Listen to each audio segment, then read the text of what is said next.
Mas dia bilang, Pak Ustadz mau kemana? Mampir sebentar. Sopan bener. Kau jangan buru-buru mampir ke sini sebentar aja.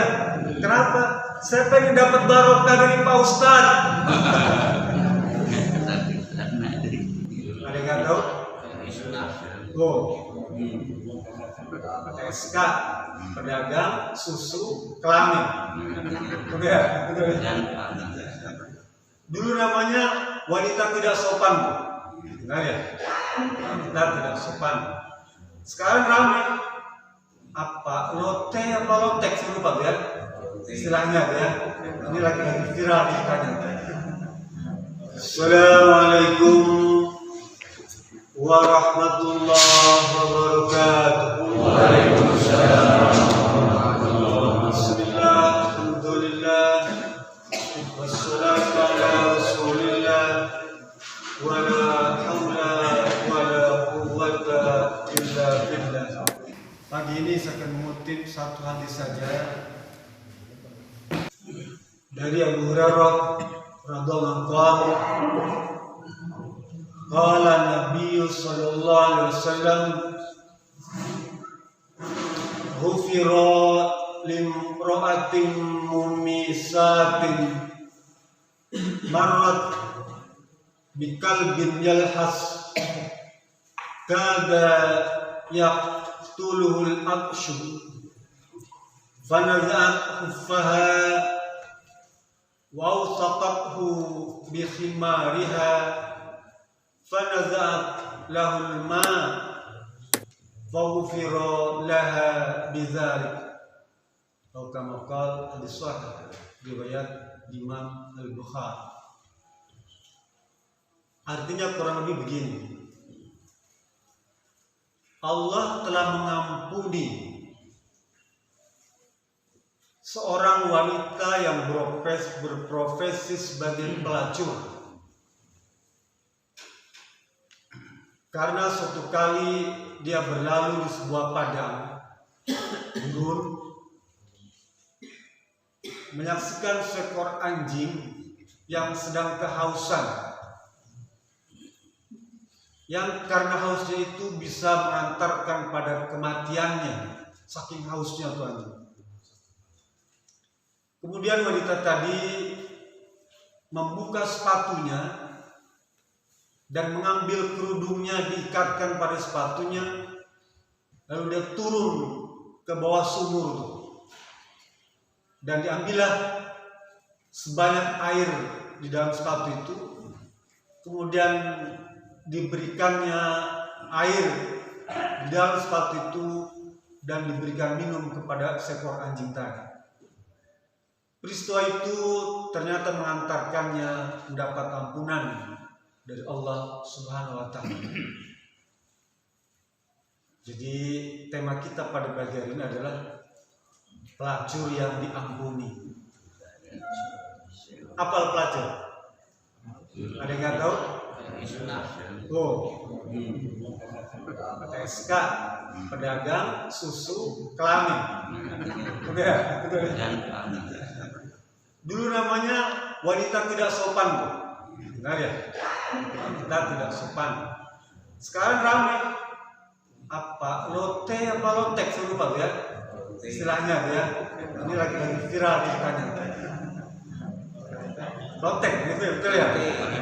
Lote.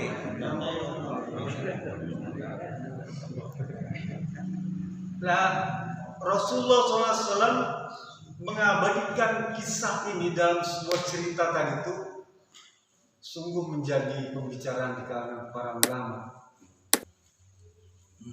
Kenapa mengambil sosok seorang wanita tidak sopan?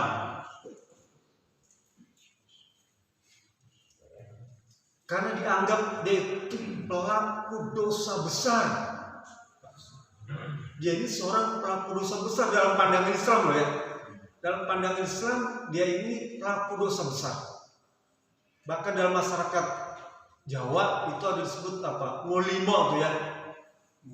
Molimo, madon, main, curi, madat, lagi minum. Itu disebut sebagai penyakit masyarakat. Saking besarnya dosa yang dialamatkan kepada wanita tidak sopan. Saya nyebut lotek gak enak juga ya. Tapi heran Pak, ini sekalipun profesi seperti ini, tapi dia paling sopan, ya, ramah, santun. Kalau nggak percaya, Bapak pergi ke lokalisasi itu ya. Mas dia bilang, Pak Ustadz mau kemana?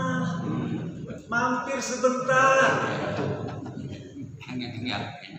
Sopan bener. Kalau jangan buru-buru mampir ke sini sebentar aja. Kenapa? Saya pengen dapat barokah dari Pak Ustadz. Sopan Pak. Coba di mana-mana di sopan. Biasa. Saya dulu pernah ke Thailand. Ya, ada namanya leg escort. Ya begitu, wah luar biasa, santun. Turun di pesawat itu sudah disambut Pak, kalungin bunga. Pengoloan. Wah, jolong betul.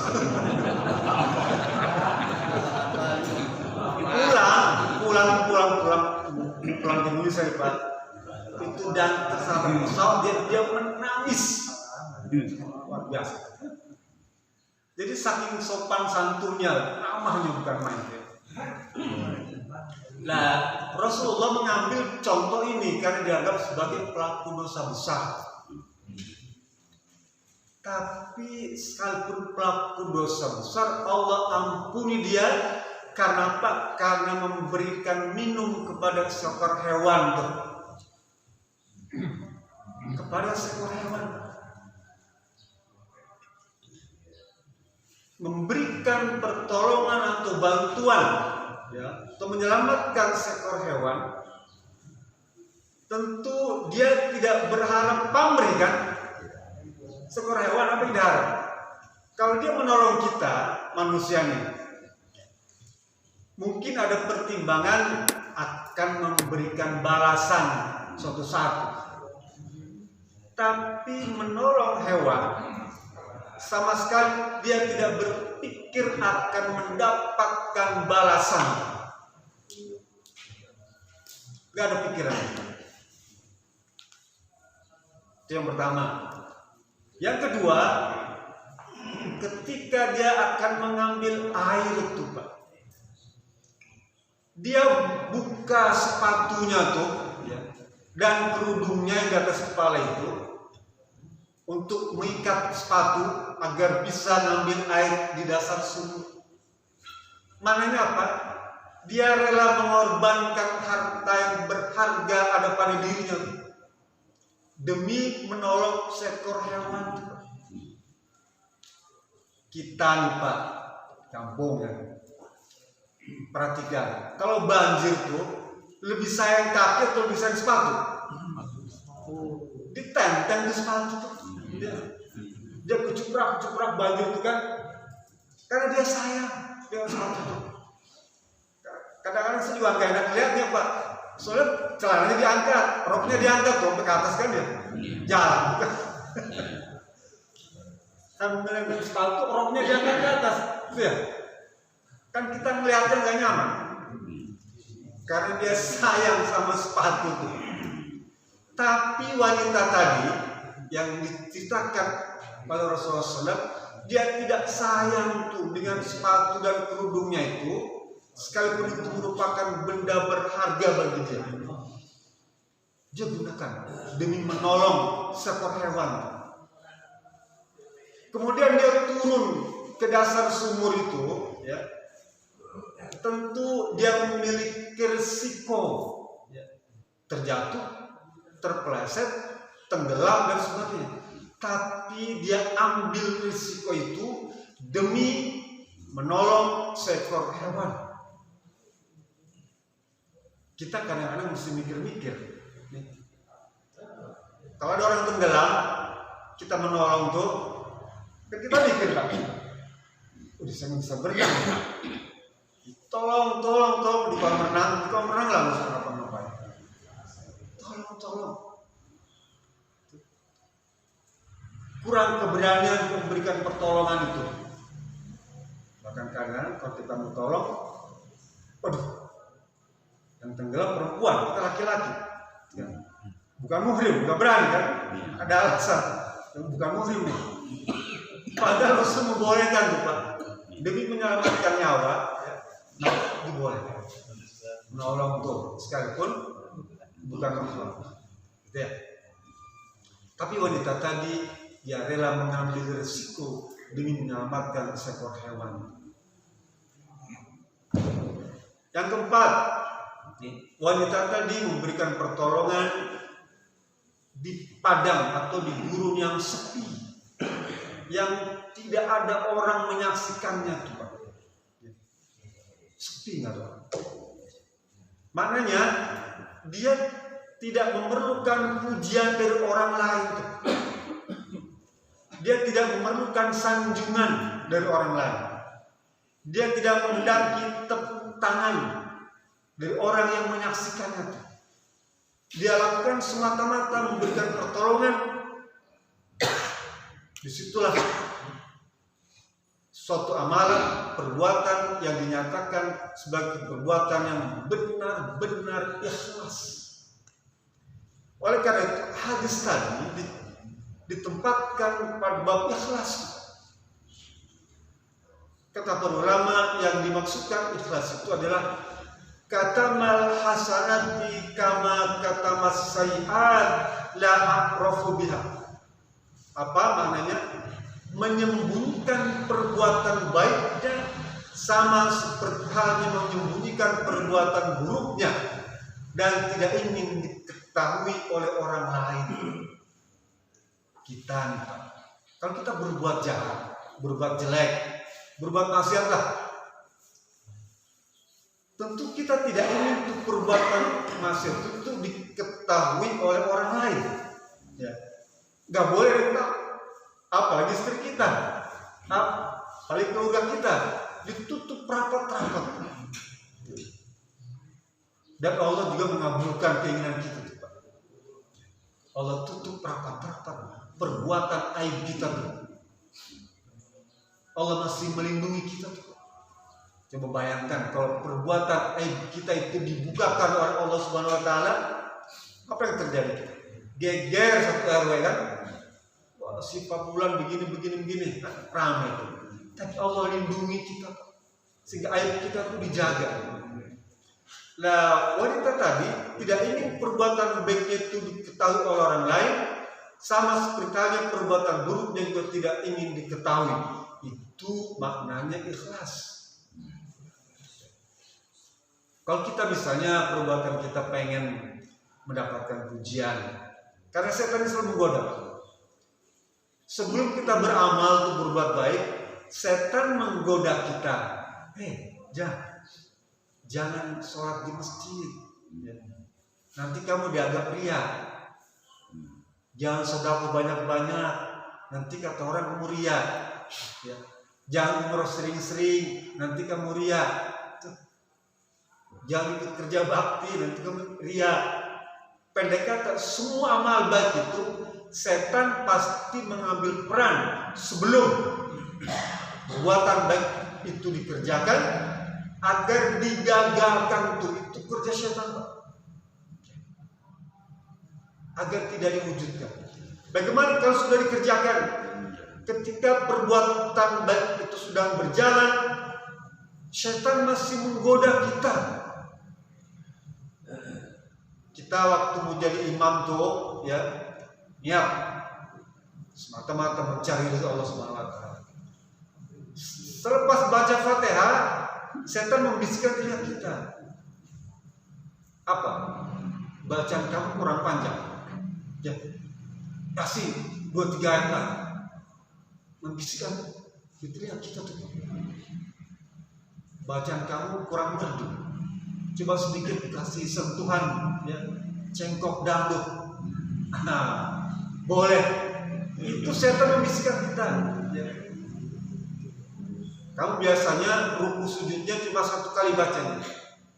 Biar kasih lama sedikit, biar berkesan khusyuk. Itu setan selalu membisikkan kita. Ya. Jadi kita tidak menggoda kita. Itu lagi sholat, ya, lagi ibadah menghadap Allah Subhanahu Wa Taala. Setan masih menggoda kita. Apalagi kalau kita berbuat maksiat, berbuat jahat, berbuat jelek, tentu setan tepuk tangan tuh Pak. Selepas ibadah, selepas sholat, setelah beramal baik itu, setan masih menggoda lagi. Dengan apa? Dengan sikap ujub.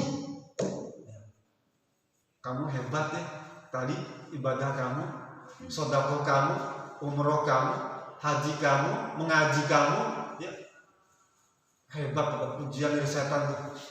Harus bangga tuh, rasa bangga. Lah setan ini berusaha keras untuk menghancurkan seluruh ibadah kita tuh. Sampai kata Allah Subhanahu Wa Taala di dalam surat Al-Furqan ayat 32 itu Allah berfirman, wa qadimna ila ma amilu min amalin faj'alnahu haba'an mansura. Ketika amal ibadah kita dihadapkan kepada Allah Subhanahu Wa Taala, dicek, ya, haba'an mansura, ternyata seperti debu yang berterbangan, gak ada nilainya. Ternyata kita capek-capek tuh beribadah karena di ujung, ya, amal baik kita itu ada perasaan ujub, bangga diri itu Pak. Maka hancurlah seluruh amalnya itu, haba'an mansura. Tapi kalau misalnya setelah amal baik itu dikerjakan, ya, kemudian ada yang memuji kita, manusia ini teman-teman sahabat memuji perbuatan kita, maka kata Rasulullah itu pertanda amal kamu baik. Dalam sebuah hadis yang diriwayatkan oleh Abu Dzar, Rasul berkata, ara'aita rajulan ya'mal amalan fayahmaduhun nasu alaihi, kala Nabi, tilka ajilu busyral mu'min. Rasul berkata, bagaimana pendapat kalian jika kalian beramal soleh, berbuat baik, tiba-tiba ada yang memuji kalian tuh, orang-orang memuji kamu, ya. Bagaimana pendapat kalian? Sampai nggak tahu ya Rasulullah. Kata Rasulullah, itu adalah berita baik, busyra, berita baik yang Allah sampaikan kepada kamu yang telah melaksanakan ibadah atau amal baik tadi, bahwa kamu orang baik dan orang beriman. Ya. Jadi kalau ada orang datang muji, aduh hebat tadi, bagus ini baca Qurannya, ya. Bagus tuh sedekahnya, bagus tuh ceramahnya. Itu pujian bukan dari orang itu sebetulnya, dari Allah Subhanahu Wa Taala, disampaikan kepada yang bersangkutan. Sepanjang kita yang dipuji itu tidak merasa ujub, tidak merasa bangga diri, nah ini merupakan berita baik. Kayak seperti ini Pak. Dalam hadis lain ya, Imam Anas bin Malik cerita tentang jenazah tuh, orang meninggal tuh, satu kampung orang berkomentar, bagus itu meninggalnya, ya, cakep dibilang, bagus, khair. Banyak orang memberikan kesan kepada orang yang meninggal itu baik. Kata Rasulullah, man asnaitum alaihi khairan wajabat lahul jannah, wa man asnaitum alaihi syarran wajabat lahun nar. Antum syuhada Allah fil ard, antum syuhada Allah fil ard, antum syuhada Allah fil ard. Jangan. Barang siapa yang memberikan pujian yang baik kepada orang yang meninggal dunia, maka pasti dia menjadi ahli surga. Wajabat itu pasti. Dan barang siapa memberikan celaan kepada orang yang meninggal dunia, maka pasti yang meninggal itu ahli neraka. Lalu Rasul berkata, kalian yang memuji memberikan keterangan orang yang meninggal itu adalah saksi Allah di muka bumi. Kalian adalah saksi Allah di muka bumi. Kalian adalah saksi Allah di muka bumi. Jadi kalau kita misalnya ada orang meninggal, sebaiknya ucapkanlah kebaikannya saja. Jangan ucapkan kejelekannya. Sekalipun memang kadang-kadang ada ulama yang melarang. Apa diantaranya? Itu kalau kita selepas sholat jenazah itu, ya, di beberapa kampung, dan memang dibimbing ulama, ditanyakan, kaifa hadhihi janazah?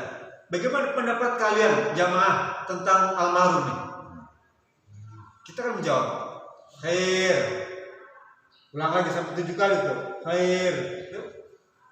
Mengkondisikan agar orang itu berpendapat bahwa yang meninggal ini baik.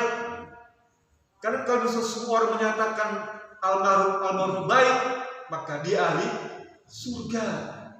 Pak ya, kalau bapak di kampung ada imam lalu menyatakan, bagaimana pendapat bapak-bapak tentang jenazah ini? Baik, ya. Terus semua baik, ucapkan baik.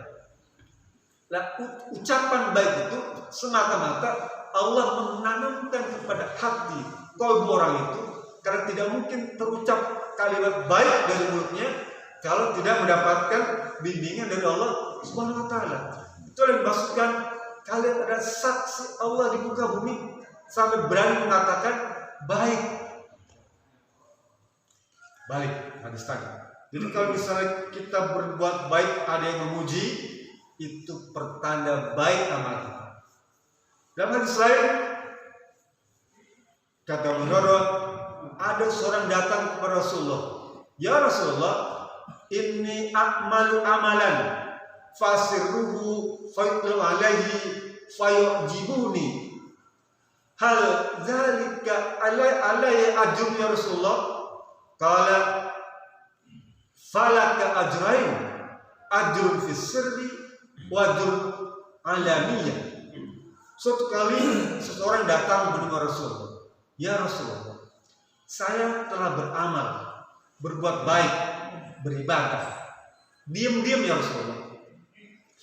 Tapi tiba-tiba ada datang orang, ya, menemui saya dan menganggap perbuatan saya itu baik, dan dia bercerita tentang kebaikan saya. Sampai kemudian dia mengagumi amal saya itu. Apakah saya mendapatkan pahala ya Rasul dengan ibadah saya itu? Lalu Rasul jawab, justru bagi dirimu ada 2 ganjaran, 2 pahala. Yang pertama, pahala karena kamu tidak ingin mendapatkan pujian itu, amalan itu, fasirru itu maksudnya rahasia. Artinya dia tidak ada niat. Pahala karena kamu diam-diam beramalnya. Yang kedua, pahala kamu mendapatkan pujian dan jadi contoh bagi orang yang memuji itu. Kan kalau orang memuji pasti menjadikan dia sebagai contoh. Bagus ya, pasti jadikan contoh, teladan. Makanya orang seperti ini mendapatkan 2 ganjaran, dan itu sebagai bukti bahwa perbuatan yang memang baik. Tapi sebaliknya, kalau sejak awal dia sudah berniat untuk mendapatkan pujian, sanjungan, penghormatan, pengen dilihat, pengen didengar tuh, inilah yang diancam oleh Rasulullah SAW. Kata Rasulullah, akhwafu ma akhafu alaikum asyirkul asghar. Di antara perkara yang menakutkan yang paling aku takuti, Rasul, ada masalah yang ditakuti. Ini kata Rasulullah perkara yang paling aku takuti. Apa? Syirik kecil. Sahabat tanya, ya Rasulullah, ma syirkul asghar? Apa itu syirik kecil? Ria, pengen dilihat, pengen dipuji, ya, sum'ah pengen didengar tuh, pengen dapat konten, perhatian, ya. Bahkan kata Sayyidina Ali, ria itu tandanya ada 4. Dia kalau tidak ada orang, dia nggak mau beramal. Ya, di tempat sepi dia nggak mau beramal. Tapi kalau ada banyak orang yang melihat, menyaksikan, dia semangat beramal, beribadah.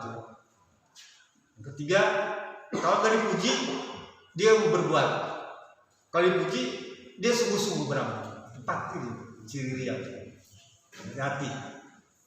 Karena kalau nggak, hancur.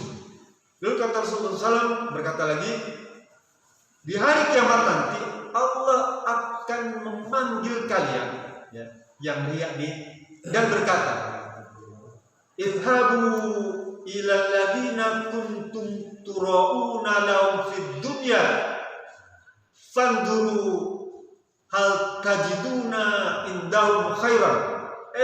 Sini, ya. Ini orang-orang yang ria nih, yang pengen dapat pujian, pengen dapat tepuk tangan nih, ya. Atau bikin buzzer supaya memuji kamu, menganggap perbuatannya bagus nih, ya. Bikin influencer gaji 23 miliar tuh, ya, supaya memuji perbuatan nih. Ini sengaja pengen dipuji, ya. Pengen dipuji tuh, bikin buzzer, bikin influencer. Lah, kata Subhanahu wa ta'ala nanti nih, pergilah kamu kepada orang yang dulu waktu kamu beramal di dunia, ya, agar memuji kamu. Pergi kepada dia dan coba perhatikan apa yang bisa dia berikan kepada kamu. Ya, karena dulu kamu waktu di dunia minta mendapatkan pujian dari dia, pergi ke sana. Allah begitu. Nanti Bapak cek di surat An-Nisa ayat 142, ya, buka surat 4 ayat 142. Sama. Tentang sholat itu Allah berfirman, wa idza qama ila sholati qamu kusala yura'una an-nasa wa la yadhkurunallaha illa qalila. Kalau kamu sholat itu, ya, karena pengen dapat pujian, kamu pasti sholatnya kusal. Apa? Wah, banyak gerak, ya. Kesel. Memang ada juga kesal itu menyebutnya banyak gerak. Jadi gak husuk. Miring kanan, miring kiri, gaul kanan, gaul kiri, ya, gak husuk, Pak. Pada Sayyidina Ali itu ada lagi sholat, panah nempel, didiamkan, Pak. Tancap panah di punggung nih, dia gak bergeming. Ya. Karena saking khusyuknya menghadap Allah itu, saking nikmatnya berjumpa dengan Allah tuh. Kita baru nyamuk sedikit, plak, garuk kanan, garuk kiri, miring kan, miring, kayaknya nggak tenang sholatnya tuh. Padahal salah satu syarat kesempurnaan, ya, sholat adalah khusyuk. Salah satu ciri khusyuk adalah tenang. Itu semua jumhur ulama menganggap begitu. Jadi kalau sholatnya tidak tenang, goyang-goyang gitu, tandanya dia belum khusyuk. Memang sholatnya sah, tapi itu dinyatakan belum sempurna. Bukankah kita ingin meraih kesempurnaan di dalam ibadah? Tenanglah. Ya.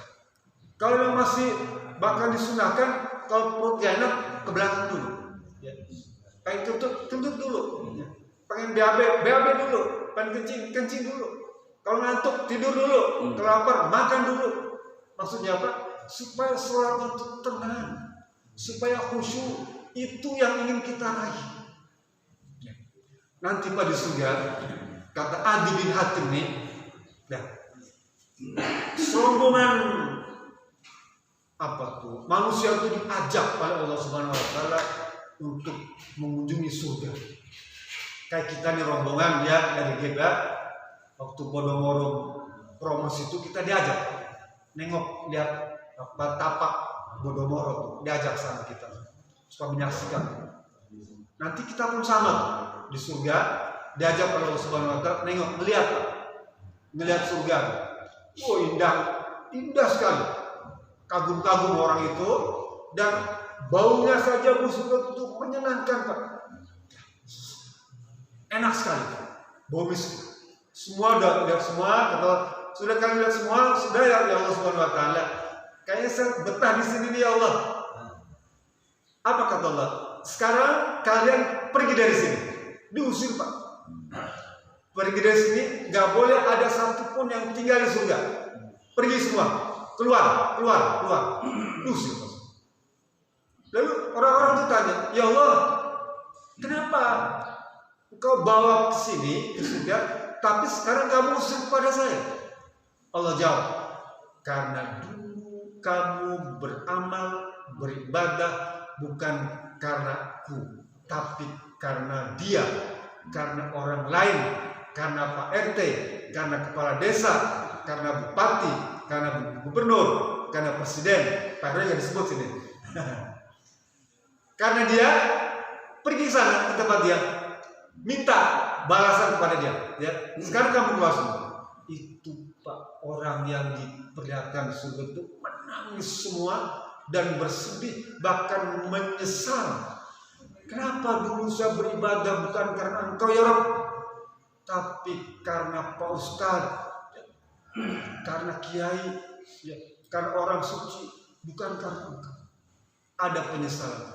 Lah, hadis yang diriwayatkan Adi bin Hatim ini jadikan pelajaran bagi kita. Khususnya hadis yang cerita tentang pelacur tadi. Yang pelaku dosa besar saja Allah ampuni, ya. Kalau berbuat baik yang ikhlas tuh, bukankah kita bukan pelaku dosa besar? Saya yakin dan antara kita bukan pelaku dosa besar, pasti kalau berbuat baik akan mendapatkan ampunan. Kalau menolong seekor hewan saja dengan ikhlas itu mendapatkan ampunan pada Allah Subhanahu wa taala, bagaimana kalau kita menolong manusia, menolong tetangga kita, menolong teman kita, menolong saudara kita, menolong kerabat kita? Kata Allah Subhanahu wa taala, wallahu fi aunil abdi ma kana al abdu fi auni akhihi. Allah akan selalu memberikan pertolongan kepada kita selama kita selalu memberikan pertolongan kepada saudara-saudara kita. Bapak yang Allah Subhanahu wa taala, rasanya waktunya sudah habis ya. Itu yang bisa saya sampaikan. Lebih kurang itu maaf. Fattaqullaha walafumikum billahi bismillah. Assalamualaikum warahmatullahi wabarakatuh.